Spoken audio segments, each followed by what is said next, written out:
وسلموا تسلیما وازواجہ امہاتہم، اور نبی علیہ السلام کی ازواج اہل ایمان کی مائیں ہیں۔ تو حضرت سیدہ خدیجۃ الکبریٰ رضی اللہ تعالی عنہا کے ساتھ حضور علیہ السلام نے نکاح کیا جب آپ کی عمر پاک 25 برس تھی، اور حضرت خدیجۃ الکبریٰ رضی اللہ تعالی عنہا کی عمر پاک 40 سال تھی۔ 15 سال کا فرق، اور حضور نبی رحمت صلی اللہ علیہ وآلہ وسلم کا ایک بیوہ کے ساتھ نکاح کر کے دنیا کو میسج بھی دینا تھا، اور قیامت تک جو ذات رسالت مآب صلی اللہ علیہ وآلہ وسلم پر کھلنے والی زبانیں ہیں ان کو بھی بند کرنا تھا۔ اور اس کی آرزو اور اس کی تمنا جب حضرت خدیجۃ الکبریٰ رضی اللہ تعالی عنہا نے کی، اور اس کی وجہ یہ تھی کہ انہوں نے جب حضور کی دیانتداری کو، حضور علیہ السلام کی شرافت کو اپنے غلام میسرہ کے ذریعے سے سنا، تو اس نے چاہا کہ ایسا شخص جو دیانت و شرافت کے اس مرتبے پہ فائز ہے، میں اس کی خدمت زندگی کا شعار بناؤں، چونکہ وہ ایک ایسی خاتون تھی جن کے والد گرامی بہت ساری دولت چھوڑ کر کے چلے گئے، اور ان کو یہ سارا کاروبار سنبھالنا پڑا۔ خدیجہ بنت خویلد، یہ خویلد ان کے والد گرامی تھے، بلکہ میں اگر یوں کہوں کہ چوتھی پشت میں حضور علیہ السلام کا اور حضرت خدیجہ کا نسب جمع ہوتا ہے۔ حضرت خدیجہ کے والد ہیں حضرت خویلد، ان کے والد ہیں اسد، اور ان کے والد ہیں عبد العزیٰ، اور ان کے والد ہیں قصی، اور ادھر حضور علیہ السلام کے والد ہیں حضرت عبداللہ، اور ان کے والد گرامی ہیں حضرت عبد المطلب، اور ان کے والد گرامی ہیں حضرت ہاشم، اور ان کے والد گرامی ہیں حضرت قصی۔ تو گویا چوتھی پشت میں حضور علیہ السلام کے جد امجد اور حضرت خدیجۃ الکبریٰ کے جد امجد ایک ہیں۔ تو ایک شریف قبیلہ تھا، عالی مرتبت خاندان تھا، مکے کی متمول خاتون تھی، اور بیوگی کی زندگی بسر کر رہی تھی، اور انہیں اب نکاح کی آرزو نہیں تھی۔ زیادہ وقت ذکر و فکر میں گزارتی، حرم کے صحن میں آ جاتی، اور اپنے کاروبار میں مصروف رہتی۔ آپ کی شرافت، نجابت، پاک دامنی کی وجہ سے آپ کا لقب اس زمانے میں بھی خدیجہ طاہرہ کے نام سے معروف تھا، کہ پاک دامن پاک باز خاتون۔ آپ کا پہلا شوہر ابو حالہ، ان سے 2 بیٹے، اور پھر دوسرے شوہر سے ایک بیٹی ہند کے نام سے موجود تھی۔ پہلے شوہر کے 2 بیٹوں میں سے حالہ انتقال کر گئے تھے، لیکن ہند وہ موجود تھے، اسی وجہ سے آپ کو ام الہند کہا جاتا ہے۔ اور یہ ایمان لائے آپ کے ساتھ ہی، اور صحابیت کے شرف سے مالا مال ہوئے۔ آپ نے حضور کے حلیے کے باب میں جب کسی سے سنا ہو تو حضرت ہند بن ابی حالہ رضی اللہ تعالی عنہ سے مروی روایات حضور کے جمال اور حضور کے حسن کے تذکرے میں آپ ضرور سنتے ہوں گے، چونکہ یہ گھر کے فرد تھے، اور انہوں نے حضور کو قریب سے دیکھا تھا، اس لیے حضور کا حلیہ بیان کرتے تھے. یہ حضور کے وصاف تھے, حضور کے حلیہ نگار تھے. تو نفیسہ نامی ایک خاتون کے ذریعے سے انہوں نے حضور علیہ السلام کو پیغام نکاح بھیجا. جب میسرہ نے بتایا سفر شام میں حضور علیہ السلام کی عادات کریمہ کا, حضور کی شرافت و نجابت, حضور کی دیانتداری, معاملہ فہمی, تو یہ کہنے لگی کہ میں اگرچہ بڑے بڑے قریش کے سرداروں کا پیغام نکاح آیا ہے, میں نے مسترد کر دیا, میری یہ آرزو نہیں ہے کہ اب نکاح کی بندھن میں بندھوں, لیکن میں اس شخص کی نوکری کروں گی. تو سفر شام سے واپسی کے 2 ماہ 25 دن بعد حضور علیہ السلام کی طرف یہ پیغام بھیجتی ہیں. تو حضور کہتے ہیں کہ میرے پاس تو مال نہیں ہے, ایک متمول خاتون اور مکے کی امیر ترین خاتون, اور میں تو بظاہر مال و زر سے خالی ہوں, تو یہ کیسے ہوگا؟ تو انہوں نے کہا کہ اس کی فکر نہیں ہے. پھر رشتہ طے ہو گیا. تو حضرت خدیجۃ الکبریٰ رضی اللہ تعالی عنہا نے نکاح کے بعد اپنا سارا مال حضور کے قدموں میں دے دیا. عمومی طور پہ یہی ہوتا ہے کہ جب نکاح ہوتا ہے تو شوہر بیوی کو مال دیتا ہے, زیور پہناتا ہے, تحائف دیتا ہے, لیکن حجلہ عروسی میں یہ تاریخ پہلی بار رقم ہوئی کہ بیوی نے سارا مال حضور کے قدموں پہ نچھاور کیا. تو آقا کریم علیہ السلام نے تقویت دین کے لیے وہ سارا مال خرچ کیا. تو یہ بات کہی جا سکتی ہے کہ اسلام کی اشاعت میں, اسلام کی تبلیغ میں, اسلام کے فروغ میں حضرت خدیجۃ الکبریٰ رضی اللہ تعالی عنہا کے مال نے جو کام کیا وہ تاریخ کا ایک انوکھا باب ہے. خیر, رشتہ طے ہو گیا, میں عرض کر رہا تھا. تو پھر حضرت حمزہ حضور کے چچا اور حضور کے چچا جناب ابو طالب اور خاندان کے دیگر بزرگ حضرت خدیجۃ الکبریٰ رضی اللہ تعالی عنہا کے گھر پہنچتے ہیں, اور ادھر سے ان کے خاندان کے معزز لوگ جمع ہوتے ہیں. پھر نکاح ہوتا ہے.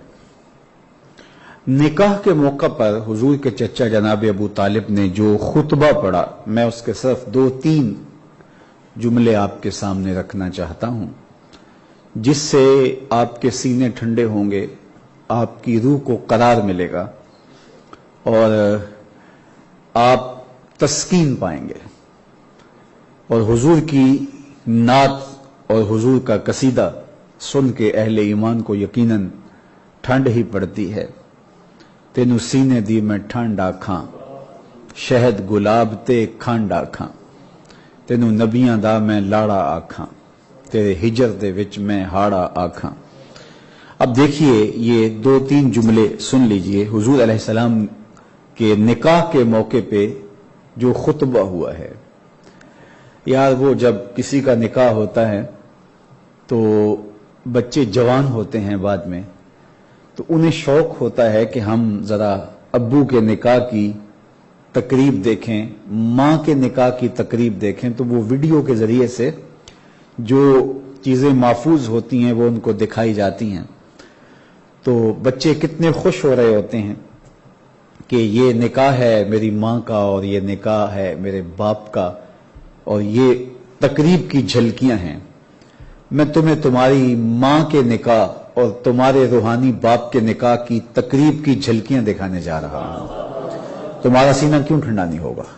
ام المومنین کا نکاح ہوا میرے اور آپ کے آقا و مولا حضور ختمی المرتبت صلی اللہ علیہ وآلہ وسلم کے ساتھ. تو ذرا اس نکاح کے خطبے کی جھلکیاں ملاحظہ کر لیجئے. تو حضور کے چچا نے جو خطبہ پڑھا, امام صالحی نے یہ ابو الحسین بن فارس وغیرہ سے یہ خطبہ روایت کیا ہے اس کے صرف 3-4 جملے میں نے عرض کیا تھا.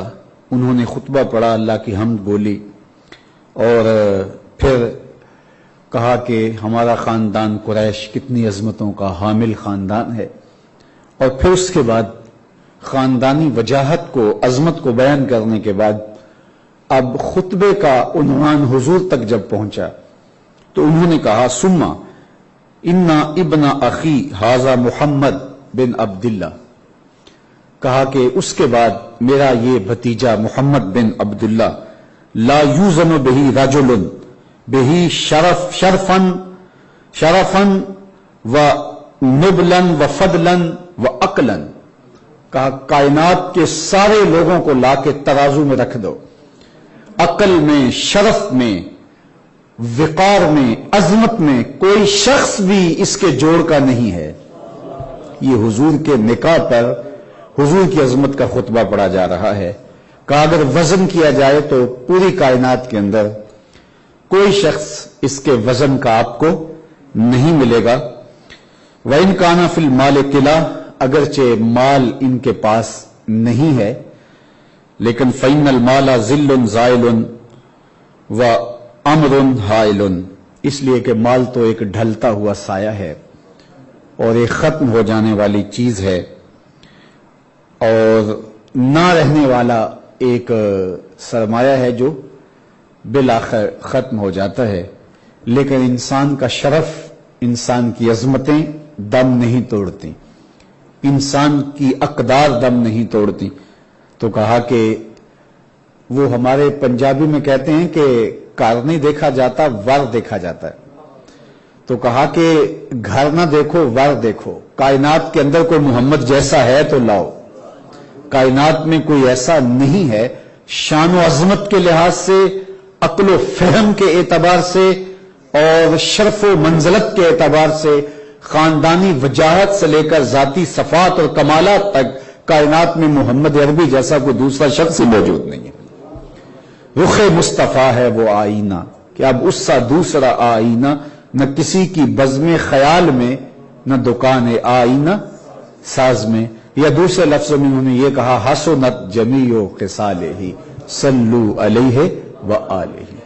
تو یہ حضور علیہ السلام کے نکاح کی کیفیت تھی، اور یہ خطبہ اس وقت پڑھا گیا جب حضور نے اعلان نبوت نہیں کیا، بلکہ اسی میں خطبے میں آگے چل کے انہوں نے کہا کہ یہ صورتحال تو یہ ہے کہ اب ان کے پاس مال و زر نہیں ہے، اور لیکن عقل و شرف، فہم و ادراک اور خاندانی وجاہت سے لے کر کے ذاتی اوصاف میں ان کا کوئی ثانی نہیں ہے. لیکن ایک وقت آنے والا ہے کہ تم دیکھو گے. اس کا سادہ مفہوم یہ ہے کہ آج تو تم دیکھ رہے ہو کہ ان کے پاس مال و زر نہیں ہے، یہ کیا ان کے غلاموں کے قدموں میں کیسر و کسرا کے خزانے پڑے ہوں گے. بوریا ممنون خواب راحتش، تاج کسرا زیر پائے امتش. اقبال نے کہا خود تو بوریے پہ لیٹتے رہے، لیکن کیسر و کسرا کے تاج امت کے قدموں تلے ڈال گئے. شش جہت روشن زتاب روئے تو، ترکو تاجی کو عرب ہندوئے تو، گرد تو گردد حریم کائنات، از تو خواہم یک نگاہ التفات. تو حضور کی عظمتیں، حضور کی رفعتیں اس موقع پہ بیان کی اور کہا کہ شرف و عظمت میں ان کا کوئی ثانی نہیں ہے. تو حضور علیہ السلام کا حضرت خدیجہ الکبریٰ رضی اللہ تعالی عنہا سے نکاح ہوا. اور یہ بات ذہن میں رکھیں کہ متمول ہونے کے باوجود، ملکہ عرب ہونے کے باوجود، حضرت خدیجہ الکبریٰ رضی اللہ تعالی عنہا نے حضور کی ذاتی طور پہ خدمت کی. اور جس طرح سے حضور کی خدمت کی، میرے رب کو وہ انداز اتنا پسند آیا کہ حضور غار حرا پہ تھے اور دن زیادہ گزر گئے، حضور واپس نہیں آئے. تو حضرت خدیجہ الکبریٰ رضی اللہ تعالی عنہا نے، ام المومنین نے، کوئی کھانا تیار کیا اور برتن میں اس کو رکھا اور سر پہ رکھا، اور اپنے گھر سے چل کے 2.25 کلومیٹر کا فاصلہ ہے جبل فاراں کا، وہاں تک پہنچی، اور پھر اس سامان کو اٹھا کر کے غار حرا کی طرف سفر کیا تو جبریل حاضر خدمت ہوئے اور کہا محبوب آپ کی زوجہ آ رہی ہیں اور ان کے پاس جو برتن ہے اس میں کچھ کھانے کی چیزیں ہیں، آپ کے لیے کچھ تیار کر کے لائی ہیں، تو میں رب کا سندیشہ لے کر آیا ہوں، رب کا پیغام لے کر آیا ہوں کہ جب آپ کی زوجہ آپ کے پاس پہنچے تو رب کا سلام کہہ دینا۔ اور پھر حضرت جبریل نے عرض کی یا رسول اللہ میرا سلام بھی کہہ دینا۔ اور جب حضرت خدیجۃ الکبریٰ پہنچی تو حضور نے کہا کہ تمہیں رب سلام کہتا ہے اور جبریل بھی سلام کہتے ہیں، تو کہا کہ وہ تو سلام ہے، خود سلام ہے، اور جبریل کو بھی سلام ہو، اور حضور آپ پر بھی سلامتیاں نازل ہوں اور اللہ کی رحمتوں کا نزول ہو۔ تو اللہ کی رحمات کا نزول ہوتا ہے اور میرا رب رب ہو کے سلام کہتا ہے آپ کو، اس لیے کہ آپ کی ادائیں اللہ کو پسند ہیں۔ حضور جس طرح سے آپ سے محبت کرتے تھے، جس طرح آپ سے پیار کرتے تھے، اور جس طرح وہ حضور کی ڈھارس بندھاتی تھی، حضور کے لیے ان کے دل میں جو جذبات تھے، جب پہلی وحی کا نزول ہوا تو یہ موقع ظاہر پہلا تجربہ تھا، ایک مشکل صورتحال تھی، تو آقا کریم جب گھر آئے تو حضور کے بدن کو سردی کا احساس تھا، تو کہا زملونی زملونی، مجھے چادر دو، تو انہوں نے حضور کو چادر اوڑھا دی، اور حضور نے کہا کہ میرے ساتھ یہ واقعہ ہوا ہے۔ تو اس وقت حضرت خدیجۃ الکبریٰ رضی اللہ تعالی عنہا نے کیا کہا، وہ لفظ سن لیجئے، اور یہ تاریخ ساز لفظ ہیں، اور پھر حضور کی سیرت کی یہ گواہی کتنی دل آویز ہے، اور پھر گواہی بھی گھر کی خاتون دے رہی ہو۔ وہ کہتے ہیں سارا زمانہ مان لے بیوی نہیں مانتی۔ وہ بات تو آپ نے سنی ہے کہ کوئی شخص تھا بڑا کامل، تو سارے لوگ اسے مانتے تھے لیکن بیوی معترض رہتی تھی، تو اس نے ایک دن سوچا ذرا اس کو بھی دکھاؤں کہ میں کیا ہوں، تو وہ پرواز کرتا ہوا گھر کے اوپر سے 2-3 چکر کاٹ کے کہیں اترا، اور پھر واپس گھر آیا تو بیوی نے یہ منظر دیکھا تھا، تو کہنے لگی تو اتنا بڑا بنا پھرتا ہے اللہ کا ولی تو میں نے آج دیکھا ہے۔ وہ فضاؤں میں پرواز کر رہا تھا، تو اس نے ہنس کے کہا وہ میں ہی تو تھا۔ کہا اچھا اسی لیے ٹیڑے ٹیڑے اڑ رہے تھے۔ تو کہتے ہیں سارے مان جائیں تو گھر والی نہیں مانتی، لیکن میں آپ کو جو بتانے لگا ہوں یہ گواہی گھر والی کی ہے۔ کائنات کے اندر آپ کو اتنی خوبصورت گواہی کہیں نہیں ملے گی جو حضور کی گواہی حضور کی زوجہ محترمہ نے دی، اور سب سے پہلے حضور پر ایمان لانے والی بھی حضور کی بیوی تھی، حضور کی زوجہ محترمہ تھی۔ تو جب حضور نے کہا کہ میرے ساتھ یہ معاملہ ہوا تو ان کے لفظ سنیے جو کتب حدیث میں موجود ہیں، تاریخ کی ساری کتابوں میں ہے۔ انہوں نے کہا کلا واللہ لا یخزیک اللہ ابدا انک لتصل الرحم وتحمل الکلہ وتکسب المعدوم وتقری الضیف وتعین علی نوائب الحق۔ 5 چیزیں کہیں۔ پہلے کہا کہ اللہ کی قسم اٹھا کہتی ہوں آپ کو کچھ نہیں ہوگا، آپ پریشان نہیں ہوں، اس لیے کہ آپ کے اندر 5 وصف ہیں، اور یہ وصف جس شخص کے اندر ہوں رحمتیں اس کی صاحباں بن کے رہتی ہیں، اس کو کچھ نہیں ہوتا۔ وہ 5 وصف کون سے ہیں؟ سب سے پہلا وصف آپ نے فرمایا کہ انک لتصل الرحم، آپ صلہ رحمی کرتے ہیں، رشتہ داروں کے ساتھ، قریبیوں کے ساتھ آپ کا رویہ بہت خوبصورت ہے، ان کی ڈھارس بندھاتے ہیں، ان کی ضرورت کے وقت کام آتے ہیں، ان کی مدد کرتے ہیں۔ انک لتصل الرحم وتحمل الکلہ، اور جس کا کوئی بوجھ اٹھانے والا نہیں اس کا بوجھ آپ اٹھاتے ہیں۔ اور تیسری بات وتکسب المعدوم، اور جن کا کوئی کمائی کرنے والا نہیں ہے ان کی ضرورتوں کو آپ پورا کرتے ہیں، لاچاروں کے مددگار ہیں۔ وتقری الضیف، اور آپ لوگوں کے ساتھ جو مہمان بن کے آئیں آپ کے پاس ان کی صحیح دل سے اور اچھے طرح سے مہمان نوازی کرتے ہیں۔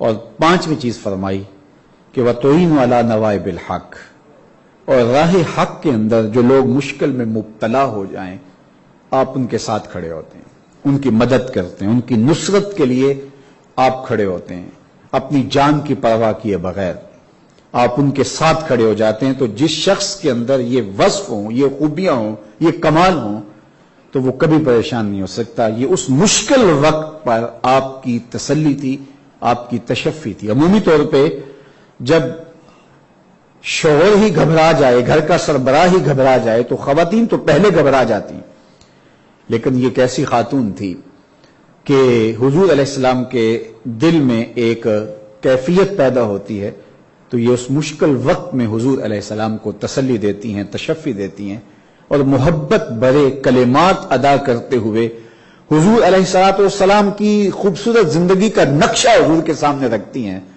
اور حضور کی سیرت حضور کے سامنے رکھ کر کے کوئی باہر سے دلیلیں نہیں لاتی، اندر سے دلیل لاتی ہیں. اتنے سونے کو بھی پریشانی آ سکتی ہے، جو اتنے اوصاف حمیدہ کا مالک ہو، جو ان اوصاف کا مالک ہو. غریبوں کی دعائیں آپ کے ساتھ ہیں، لاچاروں کی دعائیں آپ کے ساتھ ہیں، یتیموں اور جو ہے وہ لوگ جو یتیموں کی اور بیواؤں کی دعائیں آپ کے ساتھ ہیں، اس لیے آپ کبھی بھی پریشان نہیں ہوں گے. تو ساری زندگی حضور علیہ السلام کے ساتھ انہوں نے جس طرح سے حضور کی ڈھارس بندائی، جب بھی کوئی تکلیف پہنچی تو وہ حضور کے ساتھ کھڑی نظر آئیں. شیب ابی طالب میں جب 3 سال تک کی محصوری کے ایام کاٹے حضور کے خاندان والوں نے تو یہ سخت ترین لمحات تھے. تو حضرت خدیجہ الکبریٰ رضی اللہ تعالیٰ عنہ نے ان ایام کے اندر بھی خاص طور پہ حضور کا ساتھ اس طرح سے نبھایا کہ تاریخ کا انوکھا باب ہے. یہ وہ سخت ترین لمحے تھے کہ بعض اوقات کھانے کے لیے کچھ نہیں ہوتا تھا، درختوں کے پتے کھا کے پیٹ کی آگ بجھانا پڑتی تھی. وہ نہ یہاں کوئی غلہ پہنچنے دیتے، نہ پانی پہنچنے دیتے. مشکل ترین حالات تھے. اور یہ 2 4 5 دن کی کہانی نہیں تھی، یہ 3 سال کی مسلسل کہانی تھی. لیکن اس کو کاٹا اور خندہ پیشانی کے ساتھ کاٹا. لیکن بہرحال تکلیف تو تکلیف تھی. تو ان کی صحت ان ایام کے اندر تیزی کے ساتھ گر گئی. اور اسی سال ہی جب شیب ابی طالب سے باہر نکلے چند ماہ بعد ہی 10 رمضان المبارک کو آپ کا وصال ہو گیا. اور پھر آقا کریم علیہ السلام نے اتنا صدمہ کیا، حضور کی مبارک طبیعت پہ اتنا بوجھ آیا کہ اس پورے سال کو عام الحزن کے نام سے حضور نے منایا، غم کا سال. حضور علیہ السلام کی زوجہ محترمہ بھی اسی سال انتقال کر گئی اور حضور کے شفیق چچا بھی اسی سال انتقال کر گئے. تو اس سال کو عام الحزن قرار دیا. پہلے تو دکھ پہنچتے تھے، تکلیفیں آتی تھیں تو چچا ساتھ کھڑے ہو جاتے تھے. یا ابن اخی کل ما اجبتا، اے میرے بھائی کے بیٹے جو تیرے من میں آتا کرو، میں تمہارے ساتھ ہوں. اور ادھر گھر آتے تو ان کی تسلی اور ان کی تشفی اور تسکین بھرے جملے غم غلط کر دیتے. اب یہ دونوں جدا ہو گئے تو حضور نے اس سال کا نام عام الحزن، غم کا، تکلیفوں اور اذیتوں کا سال رکھا. اور اس کے بعد پھر آقا کریم علیہ السلام نے حضرت سودا سے نکاح کیے. جب تک حضرت خدیجہ الکبریٰ موجود رہی حضور نے دوسرا نکاح نہیں فرمایا. اور کبھی ایسا نہیں ہوا تھا کہ حضور ان کا ذکر نہ کریں.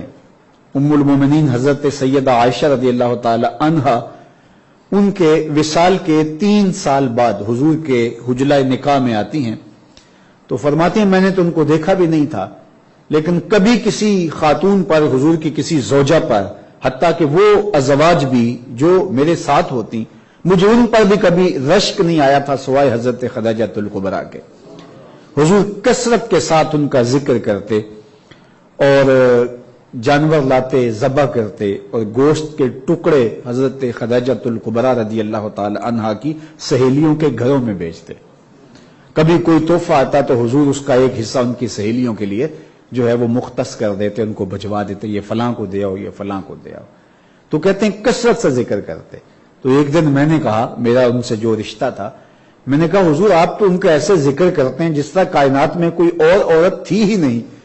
تو میرے اور آپ کے آقا و مولا نے فرمایا ہاں وہ ہی تھی، وہ ہی تھی. جب پورے مکے نے میرا انکار کیا اس نے میرا اقرار کیا. جب پورے لوگ میرے مخالف ہو گئے، پتھر لے کر آ گئے اور وہ میرے ساتھ کھڑی ہو گئی، چٹان بن کے کھڑی ہو گئی. اپنا مال میرے قدموں میں نچھاور کر دیا اور جس طرح محبت پیش کی یہ کائنات کا انوکھا باب ہے. تو فرمایا کہ میں نے پھر ان کے بارے میں کبھی بات نہیں کی ہے. تو یہ ان کے لیے حضور علیہ الصلوۃ والسلام کی محبت تھی. ایک دن حضور نے 4 لکیریں زمین کے اوپر کھینچی اور صحابہ نے پوچھا کہ یہ کیا ہے؟ تو فرمایا کہ یہ 4 افضل ترین عورتیں، ان کی کہانی تو میں سنانے لگا. تو آقا کریم نے فرمایا افضل ترین عورتیں اس کائنات کی خدیجہ بنت خویلد ہے، فاطمہ بنت محمد ہے، مریم بنت عمران ہے، اور آسیہ امرا فرعون کی بیوی، جو اس محل میں رہ کر کے بھی ایمان کے چراغ کو بجھنے نہیں دیتی. تو کہا کہ یہ کائنات کی افضل اور اشرف ترین خواتین ہیں، سیدات نساء العالمین. کائنات کے اندر ان کو جو شرف دیا گیا، جو مقام دیا گیا، یہ انہی کا مقسوم ہے. حضور کی ساری اولادیں سوائے حضرت ابراہیم کے حضرت خدیجۃ الکبریٰ کے بطن سے ہوئی ہیں. حضرت ابراہیم مدنی زندگی میں حضرت ماریہ قبطیہ ام المومنین سلام اللہ علیہا کے بطن سے ہوئے، اور باقی حضور کے 2 صاحبزادے حضرت قاسم، جن کے نام کی وجہ سے حضور کی کنیت ابو القاسم ہے، اور حضور کے دوسرے فرزند حضرت عبداللہ، جن کو طیب و طاہر بھی کہا جاتا ہے، یہ دونوں بچپن میں انتقال کر گئے. حضرت ابراہیم نے تھوڑی سی عمر پائی لیکن وہ بھی بچپن میں ہی انتقال کر گئے.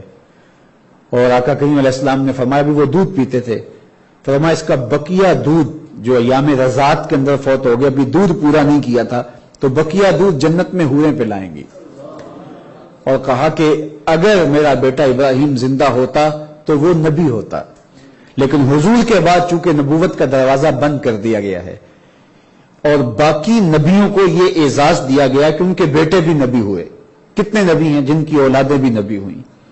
بلکہ حضرت ابراہیم علیہ السلام کی خوش قسمتی دیکھیے، ایک بیٹا اسماعیل کعبۃ اللہ کا امام ہے اور سر پہ نبوت کا تاج سجا ہے، اور دوسرا بیٹا اسحاق مسجد اقصی کا امام ہے اور سر پہ نبوت کا تاج سجا ہے. اسماعیل کی اولاد سے حضور آتے ہیں، اور حضرت اسحاق کی اولاد سے نبیوں کا سلسلہ تو ذہب ہے. یار کائنات میں کوئی ایسا خوش نصیب باپ ہوگا جس کے 2 بیٹے نبی ہوں، اور ایک کعبۃ اللہ کا امام ہو، دوسرا مسجد اقصی کا امام ہو. آپ کے پاس تیز رفتار سواری تھی تو کبھی آپ مسجد اقصی میں آتے اور الخلیلیہ میں جو ہے وہ آپ رہائش رکھتے، اور کبھی آپ مکہ المکرمہ میں آتے اور مسفلہ میں آپ کی رہائش ہوتی. یہ حضرت ابراہیم یہاں رہائش رکھتے تھے جب بھی مکہ المکرمہ میں آتے. تو کبھی ادھر جاتے اور کبھی ادھر جاتے. دونوں بیٹے امام بھی ہیں اللہ کے پاکیزہ گھروں کے، اور دونوں بیٹے پیغمبر بھی ہیں. تو کتنے نبی ہوئے جن کی اولادیں نبی ہیں، جن کے باپ نبی، جن کے بھائی نبی، جن کے بیٹے نبی. لیکن حضور در یتیم ہیں، حضور کا کوئی بھائی نہیں ہے. نبیوں کے بھائی ہوئے ہیں، حضور کا بھائی ہوتا اور نبی نہ ہوتا بھائی نہیں ہے. باقی نبیوں کے بیٹے نبی ہوئے، حضور کا بیٹا ہوتا اور نبی نہ ہوتا کوئی بیٹا اس عمر تک پہنچا ہی نہیں ہے. تو یہ ختم نبوت کی دلیل ہے کہ اگر کسی نے نبی ہونا ہی ہوتا حضور کے بعد تو حضور کا صاحب زیادہ ہوتا، نبی زیادہ نبی ہوتا. تو یارو جب اللہ نے اس کو منظور نہ کیا کہ میرے محبوب کے بعد محبوب کا بیٹا بھی نبی نہیں ہو سکتا، تو کوئی آنکھوں سے کانا نبی ہو سکتا ہے؟ تو جب رسول اللہ کا فرزند بھی نبی نہیں ہے، شہزادہ رسول بھی نبی نہیں ہوا، اور اللہ نے ان کو بھی اٹھا لیا، آقا کریم علیہ الصلوۃ والسلام کی آنکھوں کی ٹھنڈک، دل کا قرار اور روح کا چین. اور وہ لمحے کتنے دردناک تھے جب حضرت ابراہیم کا انتقال ہوا اور حضور ان کے سدھانے تھے. وَعَيْنَا رسول اللہ تذرفان، حضور کی آنکھوں میں آنسو تھے. اور آقا کریم نے فرمایا بیٹا دل غم زدہ ہے، آنکھیں رو رہی ہیں، لیکن زبان سے وہی کہوں گا جس سے رب راضی ہوگا. تو حضور کے بعد نبوت کا دروازہ بند کر دیا گیا. پس خدا بر ما شریعت ختم کر، بر رسول ما رسالت ختم کر.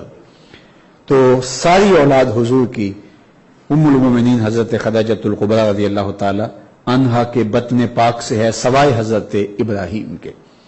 تو حضور کثرت سے ان کا ذکر کرتے، ان کی گفتگو کرتے، اور ان کے لیے محبت کے جو بے پناہ جذبات اور سینے کے اندر جو ایک محبت کا جہاں آباد تھا وہ زمانے نے دیکھا، تو اللہ تعالیٰ جل شانہ نے حضرت سیدہ پاک سلام اللہ کو وہ شان، وہ عظمت، وہ رفعت اور وہ مرتبہ و مقام دیا جو انہی کا مقسوم ہے، انہی کی خاص شانیں ہیں اور انہی کا رتبہ عالیہ ہے، اور وہ خواتین کی، جنتی خواتین کی سردار ہیں، عزتوں کے ظرف پر ہیں، اور وہ شان حضور کے صدقے ملی، بلکہ ہر زوجہ محترمہ کو ام المومنین کا شرف نصیب ہوا حضور کے دم سے، اور میرے رب نے کہا یا نساء النبی لستن کاحد من النساء، اے نبی کی بیوی ہو تم عام عورتوں کی طرح نہیں ہو، تم جب محمد عربی کے لڑ لگ گئی ہو، ان سے تمہارا رشتہ ازدواج قائم ہو گیا ہے،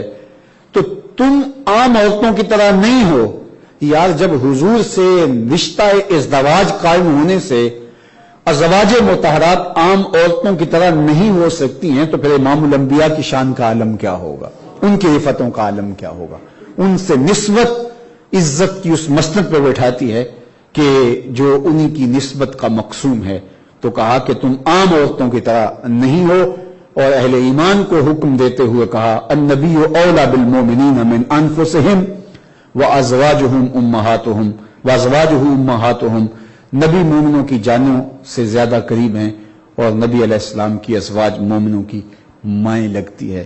تو آج 10 رمضان المبارک کو ام المومنین حضرت خدیجہ الکبریٰ رضی اللہ تعالی عنہا کا تذکرہ کر کے ہم اپنے قلب کی تسکین اور باطن کے قرار کا سامان کرتے ہیں۔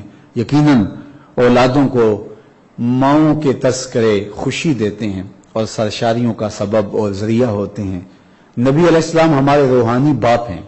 آقا کریم علیہ السلام نے ارشاد فرمایا انما انا لکم مثل الوالد، میں تمہارے لیے باپ کی جگہ پر ہوں۔ نسبی باپ کی نفی کر دی ما کان محمد ابا احد من رجالکم ولکن رسول اللہ وخاتم النبیین، کہ تم مردوں میں سے کسی کے باپ نہیں ہیں، یہاں نسبی باپ کی نفی ہے، لیکن روحانی باپ تو حضور ہمارے ہیں، تبھی تو حضور کی ازواج ہماری مائیں قرار پائیں۔ تو لیکن اس آیت کریمہ میں ذرا تھوڑا سا غور کر لیجئے، یہ نہیں کہا کہ نبی تمہارے باپ ہیں اور نبی کی ازواج تمہاری مائیں ہیں۔ جب نبی علیہ السلام کی ازواج ہماری مائیں لگیں تو لا محالہ طور پہ نبی ہمارے باپ لگے نا، اور حضور نے دوسرے مقام پہ فرمایا بھی انما انا لکم مثل الوالد، میں تمہارے لیے باپ کی جگہ پہ ہوں۔ تو یہاں ازواج مطہرات جو مومنین کی مائیں ہیں وہ روحانی مائیں ہیں، تو وہ روحانی مائیں ہیں تو پھر نبی بھی روحانی باپ ہوا نا۔ تو پھر یہ کیوں نہیں کہا گیا کہ نبی تمہارے باپ لگتے ہیں اور نبی کی ازواج تمہاری مائیں لگتی ہیں؟ یہ نہیں کہا گیا، بلکہ کہا گیا النبی اولا بالمومنین من انفسہم وازواجہ امہاتہم، نبی تمہاری جانوں سے تمہارے زیادہ قریب ہیں اور نبی کی ازواج تمہاری مائیں لگتی ہیں۔ تو یہاں ازواج کو ماں کہہ دیا، تو نبی علیہ السلام کو باپ کیوں نہیں کہا گیا؟ تو اس پر بہت کچھ کہا جا سکتا ہے، لیکن میں صرف ایک بات کہہ کے اپنی گفتگو کو سمیٹتا ہوں، اور اگر آپ کی توجہ ہو تو یہ یقیناً آپ کو بہت تسکین دے گی بات۔ ماں کا جو اولاد کے ساتھ ربط باطن ہوتا ہے، رشتہ محبت ہوتا ہے، وہ باپ سے بڑھ کے ہوتا ہے۔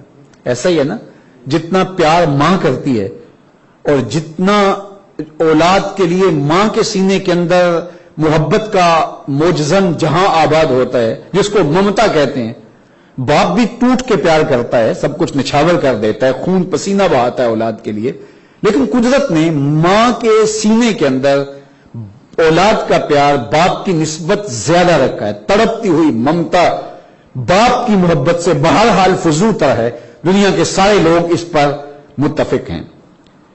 تو اب یہاں حضور کو باپ کہا جاتا اور ازواج مطہرات کو مائیں کہا جاتا، تو یہ بات سمجھ آتی کہ ازواج مطہرات کا امت کے ساتھ رشتہ بہت گہرا ہے، ماں جتنا ہے۔ تو نبی علیہ السلام کا رشتہ بھی بہت ہے، لیکن وہ باپ جتنا ہے۔ لیکن ایسا نہیں کہا نبی کا امت کے ساتھ پیار دیکھ کر کے ازواج مطہرات کا جو رشتہ امت کے ساتھ پیدا ہو گیا وہ ماں جیسا ہے، تو پھر نبی کا کیسا ہوگا؟ تو یہاں باپ کا نہیں کہا، بلکہ کہا النبی اولا بالمومنین، بلکہ جو ازواج مطہرات ہیں وہ تو ماں کی جگہ پہ آ گئی، تو نبی باپ کی جگہ تو ہے ہی ہے، لیکن نبی کے امت کے ساتھ پیار کو دیکھ کر ماں جتنا پیار تو ازواج مطہرات تم سے کرتی ہیں، رہا نبی تو کہا باپ کیا اولا بالمومنین من انفسہم، وہ اپنی جانوں سے خود اتنے قریب نہیں ہے جتنا نبی ان کے قریب ہے، یعنی جانوں سے بھی زیادہ قریب ہے، باپ سے بھی کہیں بڑھ کر نبی کا رشتہ ہے امت کے ساتھ۔ اس لیے میرے اور آپ کے آقا مولا نے فرمایا کہ تم میں سے اگر کوئی شخص فوت ہو جائے تو وہ وراثت چھوڑے تو وہ اس کی اولاد کی ہے، لیکن اگر فوت ہو جائے اپنے صحابہ کو فرمایا اس کے اوپر قرضہ ہو اور وہ نہ دے سکے تو فرمایا وہ میرے اوپر ہے، میں دوں گا، اس لیے کہ جو ہے النبی اولا بالمومنین من انفسہم، مومنوں کی جانوں سے زیادہ قریب ہے۔ تو یار جب نبی علیہ السلام امت کو اتنا پیار دیتے ہیں کہ اہل ایمان کی جانوں، اولا بمعنی اقرب، زیادہ قریب، جب اہل ایمان کو نبی علیہ السلام اتنی محبت دیتے ہیں کہ جانوں سے زیادہ اہل ایمان کے حضور قریب ہیں، تو پھر ہمیں اس کے تقاضے کو سمجھنا چاہیے، اور یقیناً یہ امت اس کے تقاضوں کو سمجھتی ہے۔ دنیا کے اوپر کتنی امتیں آئیں، کتنی قومیں آئیں، کتنے کتنے بڑے بڑے لیڈر ہوئے، ان کے ماننے والے ان کے لیے جو محبت کے جذبات رکھتے ہیں بڑے مثالی ہوں گے، لیکن صدیاں بیت گئیں، کائنات کے اندر حضور کے لیے جو امت کے سینے میں پیار ہے، کائنات میں ایسا کسی نے کسی کا دیکھا ہی نہیں ہے۔ حافظ شیرازی نے کہا تھا اپنے محبوب سے کہ زمانے میں جتنا پیار میں کرتا ہوں تیرے سے اتنا کوئی نہیں کرتا، اپنے محبوب سے کہتے ہیں کہ جتنی محبت میں تم سے کرتا ہوں اتنی کوئی نہیں کرتا، اور اس کے بعد کہتا ہے اس لیے کہ تیرے جیسا زمانے میں سونا بھی تو کوئی نہیں ہے، چونکہ جو عشق اور محبت کی گرمی ہوتی ہے وہ حسن کی فراوانی کی وجہ سے ہوتی ہے، جتنا حسن فزوں تر ہو اتنی ہی آتش عشق میں حرارت اور گرمی پیدا ہوتی ہے۔ تو کائنات کے اندر اگر بلال جیسا عاشق نہیں تو محمد جیسا سونا بھی تو کوئی نہیں ہے، ابو بکر عمر جیسا عاشق نہیں ہے تو محمد عربی جیسا سونا بھی تو کوئی نہیں ہے۔ اور پھر کائنات میں جتنا پیار حضور نے اپنے غلاموں کو دیا ہے، جتنی محبت حضور نے اپنے غلاموں کو دی ہے، ساری ساری رات قیام کرتے ہیں اور امت کی بخشش کی دعائیں مانگتے ہیں، غار سجدہ کے نوکیلے پتھروں پہ پیشانی رکھ کے امت کے لیے روتے ہیں، ان کی مغفرت کی دعائیں مانگتے ہیں۔